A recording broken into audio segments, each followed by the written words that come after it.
Pay Trainer. Kita berjumpa lagi dengan video tutorial Pay Train. Tutorial pembelian tiket pesawat dan kereta api. Tutorial pembelian tiket pesawat. Silakan masuk pada menu utama transaksi. Kemudian, pilih menu tiket. Kemudian, silakan pilih menu pesawat. Kemudian, silakan isi semua data yang diminta. Lalu, cari penerbangan. Silakan pilih jenis maskapai atau penerbangan yang diinginkan. Maka akan muncul detail penerbangan.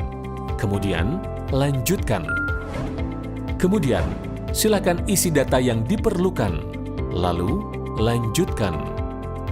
Silakan isi kembali nama pemesan dan kemudian pesan sekarang. Langkah selanjutnya, pastikan semua data sudah benar. Kemudian, bayar. Kode booking akan dikirim via email.